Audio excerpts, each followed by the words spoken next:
Selamat pagi, selamat siang, atau selamat sore, dosen dan teman-teman semua. Perkenalkan, kelompok kami terdiri dari David Santoso dengan NIM 22K1005 dan Fernando Patrick Kristianto 22K10013 dan saya sendiri Alberto Gelis Mampau 22K10058. Pada kesempatan kali ini, kami akan mempresentasikan proyek akhir kami yang berjudul Spam Email Detection menggunakan Machine Learning. Topik ini kami pilih karena kami melihat bahwa keberadaan spam email masih menjadi permasalahan serius dalam dunia digital, terutama yang berkaitan dengan penipuan dan keamanan data pengguna.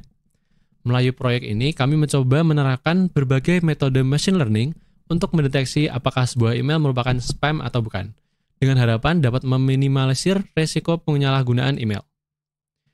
Spam email bukan hanya mengganggu secara umum, tapi juga bisa menjadi sarana untuk aktivitas berbahaya seperti phishing, penipuan online, hingga penyebaran malware yang berbahaya. Di era sekarang, di mana komunikasi digital sangat intensif, masalah ini menjadi semakin relevan. Berdasarkan data dan juga observasi kami, metode deteksi spam tradisional yang sering digunakan seperti filtering berdasarkan kata kunci atau daftar pengirim ternyata masih memiliki kelemahan yang cukup besar, khususnya dalam half false negative. False negative yang berarti email yang seharusnya terdeteksi sebagai spam justru lolos dan masuk ke inbox pengguna. Ini berbahaya karena pengguna bisa tertipu tanpa disadari. Oleh karena itu, kami mencoba mencari solusi dengan pendekatan machine learning yang bisa belajar dari data dan menghasilkan prediksi yang lebih cerdas dan akurat. Sebagai landasan dari proyek kami menggunakan referensi dari sebuah penelitian email spam detection using machine learning algorithm yang ditulis oleh N. Kumar dan koleganya pada tahun 2020. Paper ini menjadi titik awal kami dalam memahami bagaimana cara kerja pipeline deteksi spam berbasis machine learning. Dari paper tersebut, kami mengadopsi berbagai proses penting yang menjadi fondasi dari proyek ini. Yang pertama adalah pre-processing atau tahapan pra-proses data.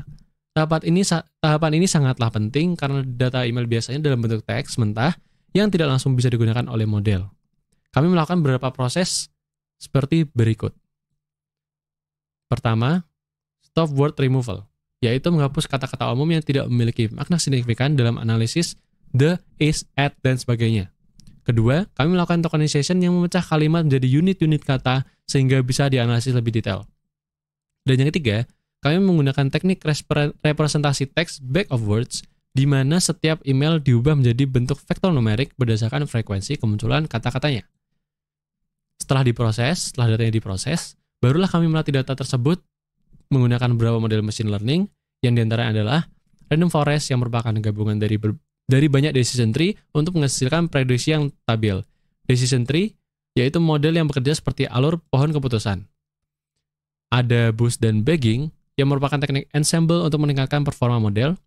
K-nearest neighbor yang menentukan label berdasarkan kemiripan dengan data terdekat. Naive Bayes yang berdasarkan pada probabilitas. Dan support vector classifier yang sangat baik dalam pemisahan dua kelas dengan margin yang optimal.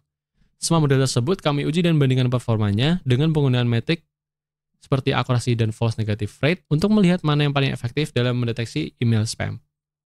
Untuk gapnya sendiri, penulis tersebut belum menerapkannya dalam menggunakan deep learning seperti CNN, DNN, maupun BLSTM, dan belum menunjukkan bagaimana false negative dari algoritma tersebut.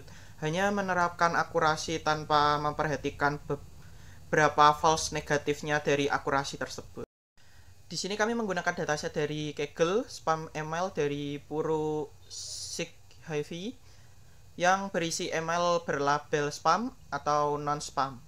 Data tersebut lalu diprocessing dengan menggunakan data cleaning, gunanya untuk menghapus simbol, mengubah huruf menjadi huruf kecil, menghapus spasi yang berlebih untuk mengurangi kata yang tidak penting. Lalu dilakukan menggunakan stop word removal yang gunanya untuk menghapus kata yang tidak penting seperti the, and, is untuk mengurangi noise. Lalu dilakukan tokenisasi gunanya untuk memecahkan kalimat menjadi kata-kata tersendiri. Lalu dilakukan back of word untuk menyimpan kata-kata yang unik. Lalu melatih model dari paper tersebut dengan melatih 7 model machine learning seperti Naive Bayes, SVM, Random Forest, dan lain-lain dengan 4 skenario berbeda, yaitu default, lalu menggunakan hyperparameter, lalu melakukan steaming, yaitu mengubah data ke bentuk data aslinya, dan Yang terakhir, menambahkan length untuk memberikan informasi tambahan tentang panjang teks yang bisa menjadi indikator karakteristik spam email sebelum membandingkannya dengan gap menggunakan deep learning seperti BLSTM, CNN, dan DNN. Lalu hasil tersebut akan divisualisasikan dalam bentuk diagram. Lalu hasilnya dapat berupa akurasi dan false negative rate. Divisualisasikan hasil semua model dirangkum dalam tabel akurasi dan jumlah false negatif. Setelah semua tersebut baru dibandingkan hingga menghasilkan algoritma terbaik dalam memprediksi spam email detection. Sekarang kita akan masuk ke dalam tabel. Hasil dapat dilihat bahwa penggunaan algoritma deep learning DNN memiliki akurasi paling tinggi ke dalam 4 skenario kasus tersebut. Dengan akurasi 98%. Dan untuk false negatifnya sendiri dapat dilihat DNN juga memiliki tingkat false negatif yang sangat kecil, sehingga dapat dilihat juga hasil paling bagus terdapat pada DNN yang menggunakan hyperparameter tuning dan menggunakan steamer. Kenapa pada bagian tersebut false negatifnya bisa kecil dan saat menggunakan hypertuning dan steamer, sedangkan saat diberi length menjadi buruk false negatifnya, bertambah karena length tersebut tidak cocok dengan yang hanya menggunakan steamer, sehingga jika ditambahkan ke dalamnya mengacaukan konfigurasi sehingga membuat false negatif tersebut meningkat. Nah, di grafik akurasi menunjukkan akurasi 10 model di 4 skenario berbeda. Dapat dilihat model deep learning akurasinya konsisten di keempat skenario di angka 98 hingga 99%. Kemudian untuk model-model dari jurnal seperti Bagging, Naive Bayes, dan SVC dapat menyaingi deep learning dari sisi akurasi.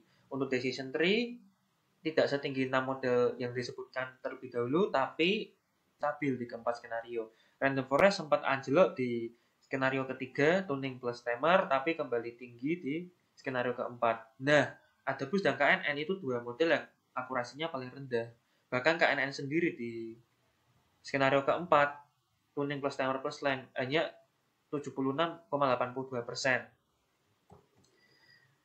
Kemudian untuk false negatif, nah deep learning lagi-lagi menunjukkan angka false negatif yang rendah, meskipun untuk kasus CNN di skenario keempat sempat mengalami peningkatan signifikan dari false negatif itu di angka hampir 300. Untuk model-model seperti Bagging, kemudian ada random forest juga, decision tree, awalnya itu tinggi, kemudian berangsur-angsur menurun. Nah, KNN sendiri ini yang paling unik, false negatifnya di skenario keempat itu kan akurasinya rendah, salah satu alasannya ini, false negatifnya itu 850 jumlahnya.